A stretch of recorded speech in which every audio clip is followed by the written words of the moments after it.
The Oval Office crackled with tension, the air thick with anticipation and uncertainty. Outside, storm clouds gathered over Washington, mirroring the mood inside.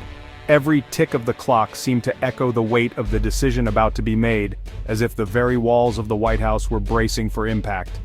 President Trump, jaw set and eyes narrowed, stood at the window, gazing out at the Washington Monument. The city below bustled, unaware of the seismic shift about to be unleashed. In that moment, he was alone with his thoughts, contemplating the consequences of a single signature that could alter the course of global trade. His pen hovered over the executive order, the ink poised to change history. The document before him was simple in appearance, but its implications were anything but. A 25% tariff on all imported vehicles. An audacious move, one that would send shockwaves through boardrooms and assembly lines around the world. Around him, his advisors buzzed with nervous energy, voices overlapping in a mixture of apprehension and excitement. Some saw opportunity, others feared retaliation. The stakes were enormous, and every advisor knew that this decision would define not just the administration, but the future of American industry. This was big. This was disruption on a scale rarely seen. For President Trump, it was the embodiment of his promise, putting America first, no matter the cost. He believed this bold action would protect American jobs, revive factories, and send a clear message to trading partners worldwide. With a flourish, he signed the order, his signature bold and unyielding. The room fell silent for a moment, the gravity of the act settling over everyone present. History, it seemed, had just been rewritten with the stroke of a pen. The order was swiftly carried from the Oval Office, sealed in an official envelope, destined to shake the very foundations of the global auto industry. Staffers moved quickly, aware that the world was about to change, and that the eyes of every major economy would soon turn to Washington. News of the sweeping tariff ripped through financial markets like a rogue current. The Dow Jones plummeted within minutes, erasing billions in value. Foreign currencies trembled, investors scrambled, and uncertainty spread like wildfire across trading floors from New York to London. From Tokyo to Stuttgart, boardrooms erupted in chaos. Executives in Japan and Germany, the heartlands of the global auto industry, scrambled to assess the impact. Emergency meetings were called, strategies hastily redrawn as leaders tried to make sense of the new reality. The old order was collapsing, its pillars crumbling under the weight of a single executive action. The world that had thrived on open trade and predictable rules was suddenly thrown into disarray, and no one could predict what would come next. Yet, as the storm raged, a new reality was dawning. The first rays of sunlight broke through the clouds, illuminating a landscape forever changed. For some, it was a moment of hope. For others, a time of fear and uncertainty. And at the very heart of this upheaval stood the American auto industry. Workers on assembly lines, engineers, and small-town communities caught in the crosshairs of a trade war they never asked for. Their future now hung in the balance, as the world watched and waited to see what would happen next. Panic spread like wildfire. In Germany, the heart of European auto manufacturing, executives scrambled to assess the damage. The carefully calibrated global supply chains, honed over decades, were suddenly in jeopardy. The tariffs threatened to upend everything.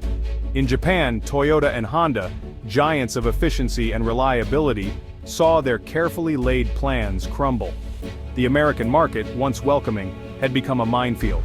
The international community reacted with a mixture of anger and disbelief. The European Union threatened retaliatory tariffs. China, locked in its own trade war with the United States, watched with a mixture of amusement and concern. The world held its breath, waiting to see how the drama would unfold. The stakes were high. The future of the global economy hung in the balance. Detroit, once the beating heart of American manufacturing might, stood as a proud symbol of innovation and prosperity.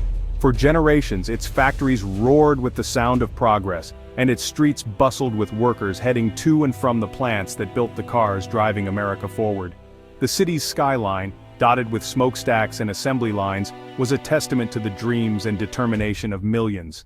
But as the world changed, Detroit felt the blow like a punch to the gut. The once busy factories now stood silent, their gates locked and parking lots empty, echoing with memories of better days. The city that had once thrived on the hum of industry now faced a chilling quiet. The big three automakers, General Motors, Ford, and Chrysler, had already been battered by decades of fierce global competition, automation, and shifting consumer tastes. Now, they faced an existential threat unlike any before. Boardrooms filled with anxious executives, their faces etched with worry, as they grappled with the reality that the very foundation of their industry was at risk. The looming tariffs, if enacted, promised to cripple their intricate supply chains, raise the cost of every part and vehicle, and devastate sales both at home and abroad. Layoffs loomed on the horizon. Factories that had operated for generations faced the prospect of closure, leaving entire communities in limbo. For thousands of auto workers, the American dream, the promise of a steady job, a home, and a future for their children, was slipping away, turning into a nightmare of uncertainty. Around kitchen tables, families pored over bills, wondering how they would make ends meet if the worst came to pass. Fear stalked the assembly lines, where workers who once took pride in their craft now faced the daily anxiety of not knowing if their jobs would still exist tomorrow. The camaraderie of the factory floor was replaced by a heavy silence as everyone waited for news.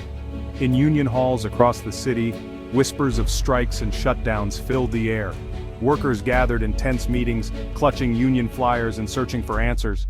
The United Auto Workers, a powerful force in Detroit's history, now faced the daunting task of protecting their members in an uncertain world.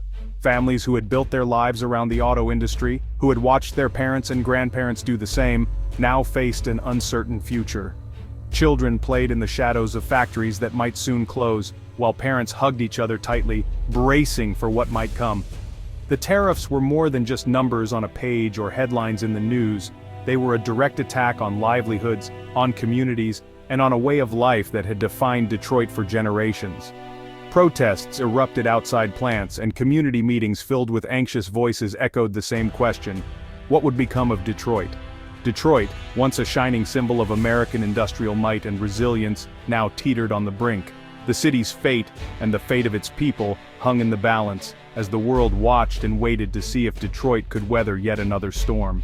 In the gleaming glass and steel towers of General Motors headquarters in downtown Detroit, a new chapter in American industry was quietly unfolding.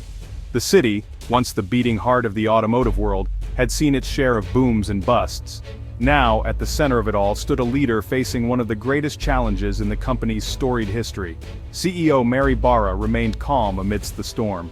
As the first woman to lead a major global automaker, she was no stranger to breaking barriers or navigating uncharted territory. The pressure was immense, with the eyes of the world watching her every move. A seasoned veteran of the auto industry, Barra understood the gravity of the situation. Years of experience had taught her that every crisis brings both danger and opportunity. She had weathered recalls, economic downturns, and fierce competition, but this moment felt different, more consequential. Yet, even as uncertainty loomed, she also saw opportunity. Where others saw only risk, Barra envisioned a path forward, a chance to redefine not just General Motors, but the very future of transportation. This crisis, she believed, could be a catalyst for change, a rare moment to challenge old assumptions and embrace bold new ideas. She rallied her leadership team, urging them to think beyond the immediate turmoil and imagine what GM could become. Barra saw a chance to reshape not just GM, but the entire American auto industry. She wanted to restore pride in American manufacturing, to show the world that innovation and resilience still thrived in Detroit. Her vision was bold, even radical. She aimed to make GM a global leader in electric vehicles. This wasn't just about keeping up with competitors. It was about setting the pace, about leading the charge into a cleaner, more sustainable future. And to do that, she knew she had to revitalize American manufacturing from the ground up. Barra understood the risks involved. The transition to electric vehicles was not only expensive, but fraught with uncertainty. It required massive investments in new technology, supply chains, and workforce training. The transition to electric vehicles was expensive and uncertain. The technology was evolving rapidly, and consumer demand was still unpredictable. Every decision carried the weight of potential failure or historic success. Betting on American manufacturing in an era of globalization seemed counterintuitive to many. With cheaper labor and parts available overseas, some questioned whether Detroit could ever reclaim its former glory. But Barra was undeterred. She was determined to prove the doubters wrong. Barra believed that with the right vision, investment, and leadership, GM could not only survive, but thrive. She spoke directly to her employees, inspiring them to believe in the mission and in themselves. She would invest heavily in new technologies, retool factories for the next generation of vehicles, and push the boundaries of what American engineering could achieve. Barra knew that transformation would not be easy, but she was ready to lead the charge. Most importantly, she would empower her workforce, thousands of men and women whose skills and dedication would be the foundation of GM's future. She believed that innovation started on the factory floor, with every worker playing a vital role. This was not just about cars, it was about the future of American industry itself. Barra's gamble was about more than profits or market share. It was about restoring faith in American ingenuity and proving that the United States could still lead the world in manufacturing excellence. In the end, Barra's vision was clear: to show that, even in the face of adversity, the United States could still compete and win on the global stage in the 21st century. Her gamble was bold, but for Mary Barra, it was a risk worth taking. The Fort Wayne assembly plant, a sprawling complex in Indiana, became the epicenter of Barra's gamble.